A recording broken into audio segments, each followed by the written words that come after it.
Citizens United was a decision in January 2010 that took these two really terrible ideas and it merged them together. And it said money equals speech and corporations are people. And it really put a for sale sign on our democracy, right? And it's where we saw the rise of super PACs and all this unlimited and undisclosed money.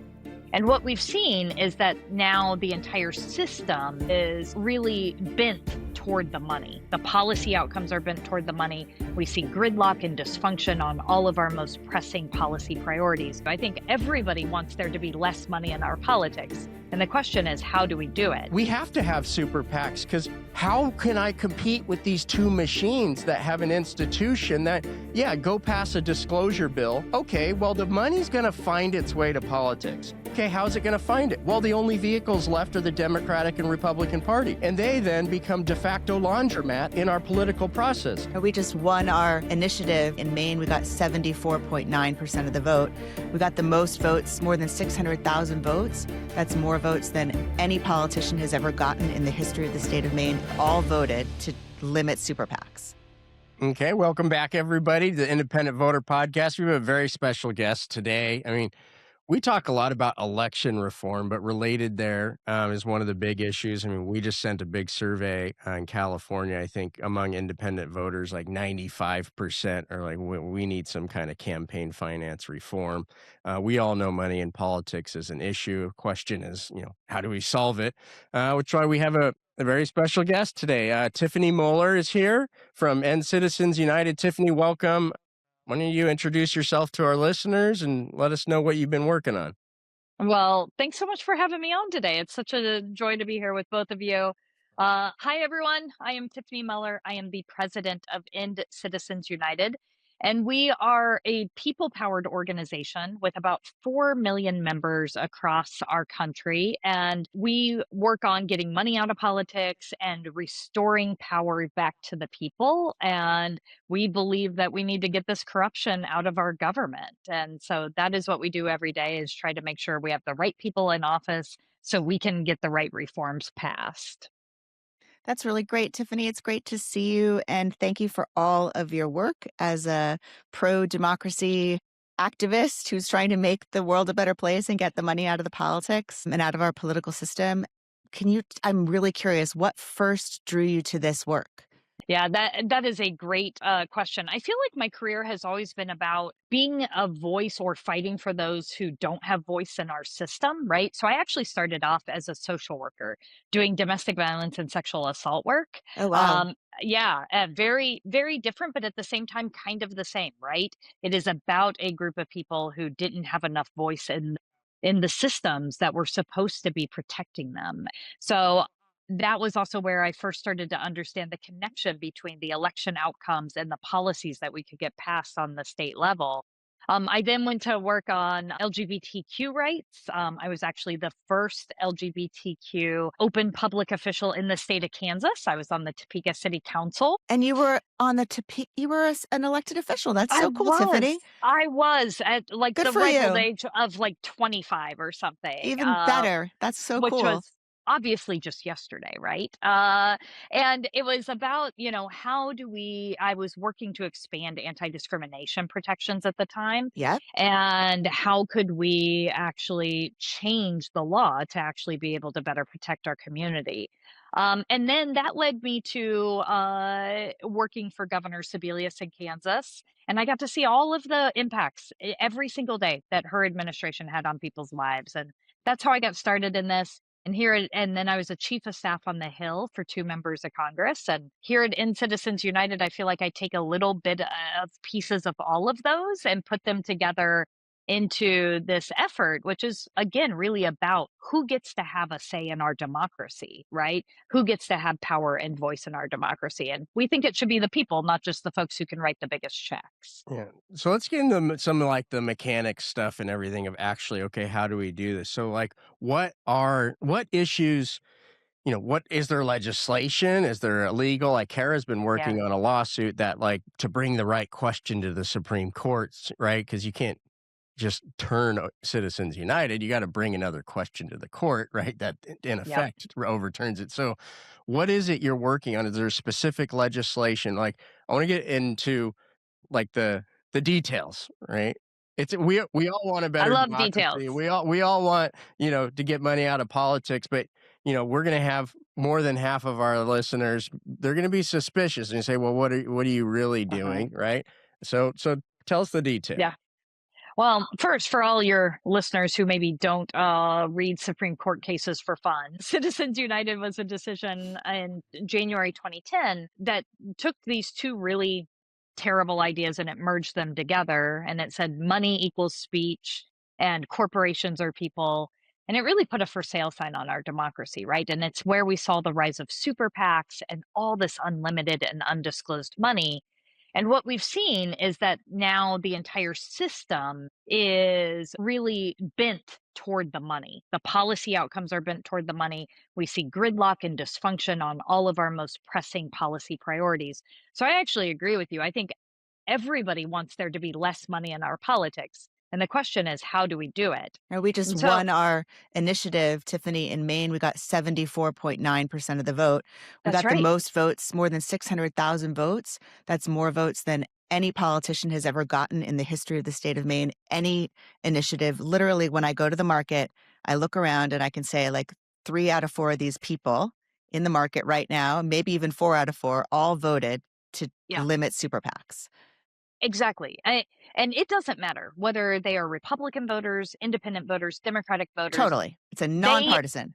it is nonpartisan Yep. out in the American electorate, and that's what we see too. But Yeah. on Capitol Hill right now, sadly, that's not how it's playing out, right? And so there are a Not at few all. ways. Not at all, not at all.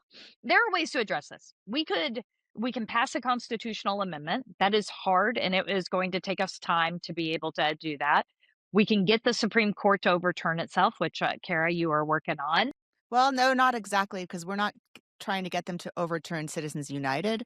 We're True, trying to get them to look at free speech now versus the FEC. true. But The rise of super PACs. the rise Yes. of super Yeah. PACs, but Yes. as sort of like the next best thing, if we can't get a constitutional amendment because it's hard, what's Yeah. something else we can do? Because Chad and I, and so many of us, and probably you in this space, it's like we want to be activists, but we also want to like actually try Win. to do things that will move the needle Yeah, that's kind of getting my somehow. And that's kind of what your point is, right, Chad? And so Yeah, that's like how is it more than a Yeah. talking point, right? Like, a lot of people are just, I think, voters, we see it, they're just exhausted with oh, I'm the pro-democracy candidate, or I'm the Sure. one that's I'm not supports this, exhausted with right? that. I want Yeah, yeah, all yeah, our yeah, candidates yeah, to be but it's not, I Look, shouldn't say exhausted, they're suspicious of it, right? They're they're like, cynical. They're that's just a skeptical. talking point. Like, what are Yeah. you doing? Is there a piece of legislation? I mean, Tiffany, Yes.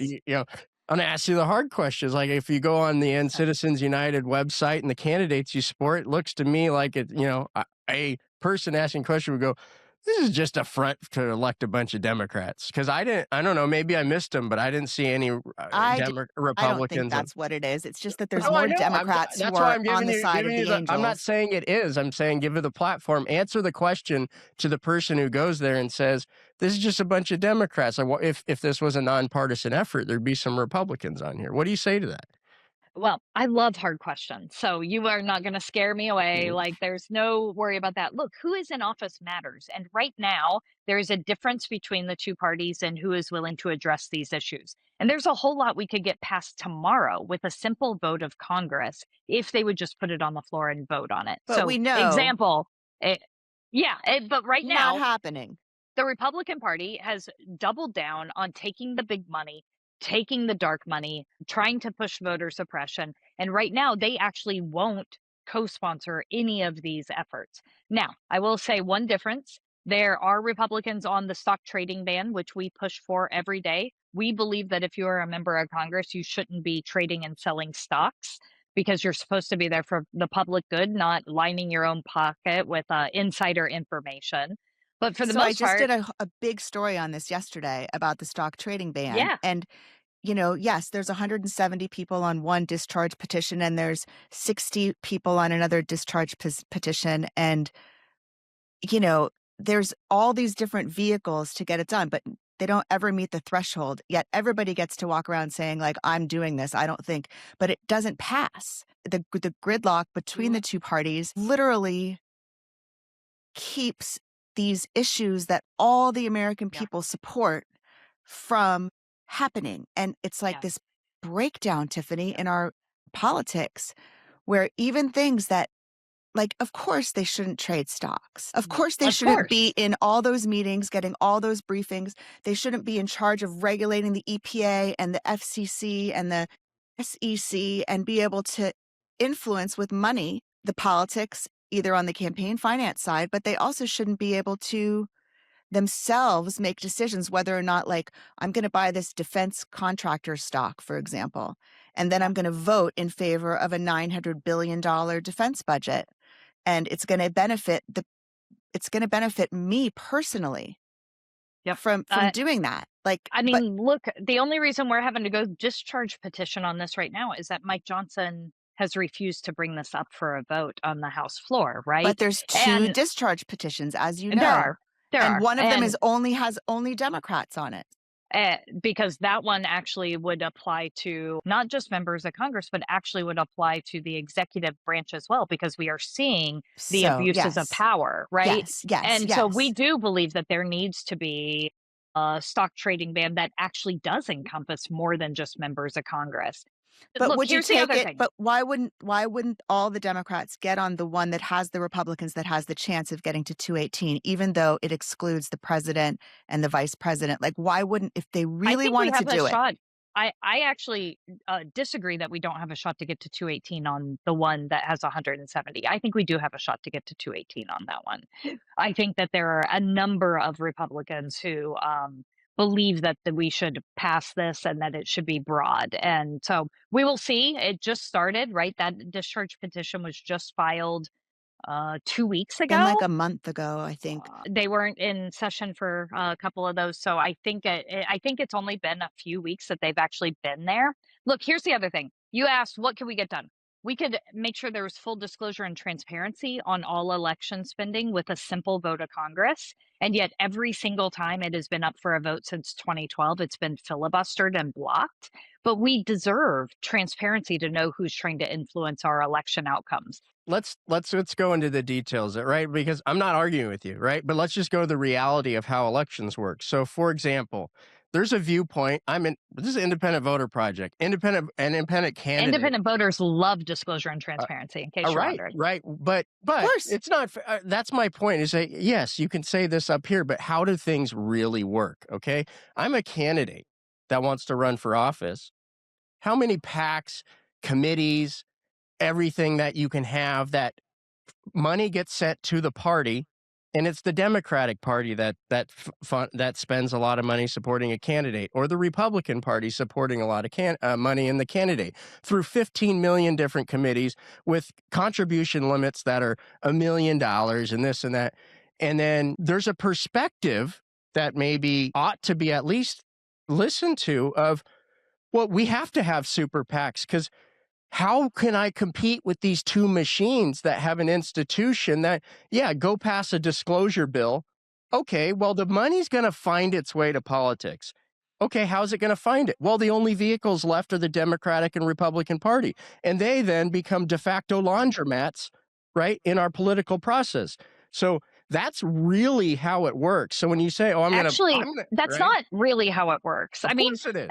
No, not entirely. And so, like, if we're going to have this debate, like, fine, we can have this debate. Number one, I was saying just make sure everything that's being spent in our elections is disclosed and transparent so you know where it's coming from. Because right now, we actually see foreign money getting into our elections. We Of see foreign course. governments settling in our elections. In Maine, it's totally allowed, by the And way. The what- courts Yeah. are fine with that.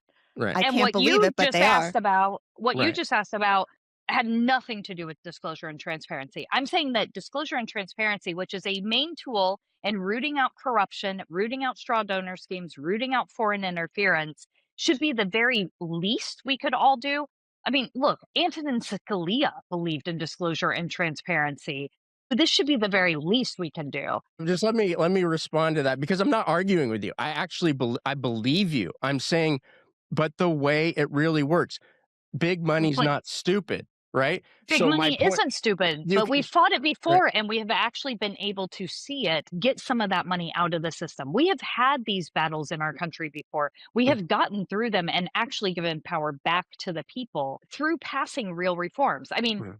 we have seen this in states too. When you actually pass some of these, including disclosure and transparency, when you actually pass some of these reforms, some of this money actually gets out of the system. There are ways we can Not do enough this, though, Tiffany. I mean, come on. It's but they want you completely to out of feel control. it is completely out of control. I work on this every day. It is Right. a big mountain to climb. And they want you to feel hopeless because if they can make you feel hopeless, then they get to continue buying and rigging the Well, system. so let's take another example. I mean, and I saw another thing pops up the other day. I always see like this Courier News and this and that, right? And you find out, okay, this is attached to some organization, right-leaning organization in LA, and then you find another thing. So my point being, okay, when that money then what's the line when things don't become political money, right? Independent Voter Project has a news website. We're very careful not to endorse. We're very careful not to do advocate and like respect the bounds of journal. This is journalism. This is information. Make up your own mind. But in reality, so many, not just the major news outlets, but local outlets have really become voices for each side of the political aisle, right? We know there's political value in getting a story with a bad headline about an opponent. And let's not kid ourselves, it happens all the time. So you can have all the transparency rules you want on political financing. How do you handle that? That money isn't going to get out of the political system. It's going to go put it in somewhere that's not characterized as political money. And It let's be kind of honest, does it we does don't. keep happening that way a little bit, right? Yeah. Like every time you plug a hole, then there's another hole, Yeah. another What leak about get out springs. the vote? How many get out the vote operations are nonpartisan operations, right? A ton of money goes in, but they're targeted in areas where Republicans or Democrats know they're going to get more of their voters to get out to vote. There's like an example of a totally non-political expenditure that we all know how the system really works, right? So, how do you address that? Like, if you're just focusing on the quote unquote political spending, there's whole institutions that have been developed that, they're news, they're nonpartisan, get out the quote unquote nonpartisan. How do you address that? Yeah, it's actually in the bill that I was just talking about. It literally those definitions are in that bill, and so I read, there are ways to address it, and I think that's again, I just want to go back to, yeah, this is a really hard problem. This is a big societal problem, and I believe the only thing more powerful than the money in our politics are the people in our Well, country that's and the people rising up. 100%. Tiffany, you have our full buy off on that concept for sure. It's the only way to Yeah. basically battle against the politicians who will not, enact what the people want. Right? They Well, are I they mean, are they're living in a obstructing. broken system. They are They are living in a thriving broken in a system. broken They system. spend how much time? 7 out of every 10 days on the telephone trying to raise money. In Congress every 2 years, in the US Senate every 6 years, governors every 4 years. They spend so much time raising money. They do not spend time Yeah. as much time figuring out the best ideas they're going to help our country. Mhm. No. No, sadly, when a member of Congress, when a member of the House is elected, and especially if they're in a competitive district and they come to Washington, the very first thing they're told isn't like, okay, what committee assignments do you want, or what policy do you want to work on, or here, go meet your colleagues. It is, you need to do at least 30 hours of call time every single week for your reelection. And that takes them away from doing the job, the actual job, the legislation, the constituent meetings, the spending time in committee hearings, all of the things that used to actually make this place run. And so it is absolutely a huge problem. And every time we don't address it, every time we don't fix it, every time we don't pass these reforms, the American people, the independent voters in particular, get more and more frustrated and lose more faith and more trust in the system, and they look for extremes, and it's a real problem for our democracy as a whole. I just feel like it's not all the Republicans' fault though, Tiffany. It's I not it's like No, it really I didn't is say that. like I know you didn't. I know. But I think that when I looked at it like the granular at the 2 discharge petitions, for example, like one of them is I think put forward by Anna Paulina Luna, who I think is sort of a far right MAGA Republican. I could be wrong about that, but I think, and so she was able to get a certain number of Democrats to join with her on that petition, and also other Republicans to join with her. And I think you're right that it does carve out, that makes sense. It carves out the president. But if enough Republicans, I mean, Democrats would cross over, maybe they could get that passed. Maybe, and that at least for themselves, at least for the Congress. So it's not going to stop Donald Trump. I mean, what is going to stop Donald Trump? He just took, you know, it's a level of corruption that's beyond comprehension. But Yeah. if I they mean, really believe in the stock trading ban, if Kirsten Gillibrand and the senator from I forget her name, but the senator from Florida, the Republican senator from Florida, is on a bill with Gillibrand to get this stock trading ban. It's the same. It's the one that has the president, but actually she dropped off of it because of that. So if Congress really wants to do this, if the Democratic Party and the leadership of the Democratic Party and the leadership of the Republican Party really wanted to do it, or even if I think that Hakeem Jeffries might even be on that bill, on yeah, one of the discharge petitions. he is. He is. He definitely is. Look, But he's on I the one with the only Democrats, right? look, there are some problems with the discharge petition that Representative Luna has put forward, Please tell including me about that. I'm so curious. divestment and when divestment would kick in. Obviously, we do believe that the stock trading ban should apply to more than just the members of Congress. I also believe that it doesn't go as far, and there is like more time that they would have to hold on to it for their stocks for much longer under that one. I can get you all of the details, but there are some real shortcomings around that one. But do you see how you think that you're going to be able to get to 218? I I mean, I actually do think that again, there's 170 on it. They have been working with Republicans on these efforts. Mike Johnson has continued to say that he won't bring anything up for a vote. If he wanted to bring up Oh, the I know. Chip Roy Magaziner bill that had been worked on for years, he could bring it up tomorrow. He controls the House that is floor. basically, isn't that really what the Hakeem N- Jeffries discharge petition is, that Magaziner It is Chip basically Roy that bill, but Chip Roy with dropped out the executive added onto it. with And the if John Thune wanted to bring up the stock trading bill on the Senate, he controls the Senate floor. So I reject the idea that this is all on Democrats to figure I'm out. not saying it's all on Democrats, but I am saying that if they They they don't could control either house of Congress at the but they moment. could So they are cross over using and get on that tools. Anna Paulina Luna bill which Right. already has I 70 I people think on that it. that's one of the things I think voters look at and look at. Remember Bill Clinton? Forget the college discussions today. Bill Clinton back in the day was like he worked with a lot of the Republicans to go and get a bunch of stuff passed, and when they were in the Sure. majority, people want to go like, why can't we do that anymore? But I know we're running up on time. Like this is a We very are. complex issue. Thank you. I hope you understand. Like we just want to get So to the much fun. bottom. How does so you're a somebody watch. Remember, we have Democrats, Republicans, Independent. We're the small I independent voter project. So if they want to get more involved, I mean, I love that you take, you get a question and give the answer, like address the answer. I think on the show, some people get worried about, oh, we're going to get a partner. If you're asking a question, you must be on the other side. It's like, no, people are suspicious. We want to know the details, right? So Yeah. I Yeah. appreciate you battling Well, and then just say, hey, let's give go. me the hard questions. So how do we get involved? Where do voters go to get Yeah, involved in your and also organization? I I just appreciate. before you say that, Tiffany, I just want to say it's 4 million people that you've Yeah. been able to gather behind this. This is extraordinary. Like, Thanks. congratulations. I know you've been at it a long time. I know it's hard. I know it's granular. I know what you're up Oh, against. And thank you. just kudos to you for 4 million people as part of this. That's a lot of people.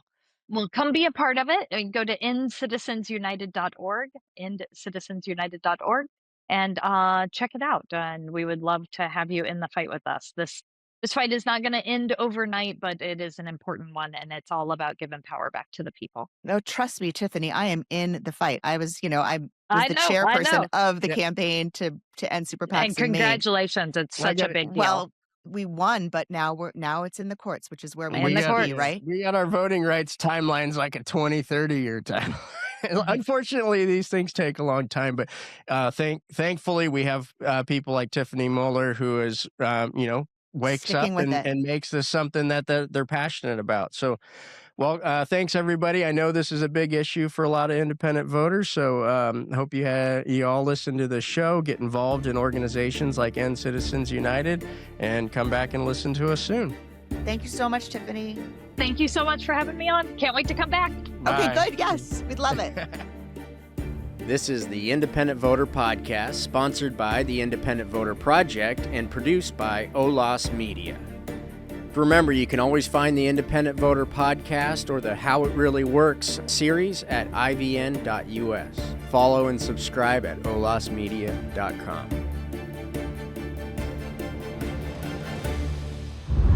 OLAS Media.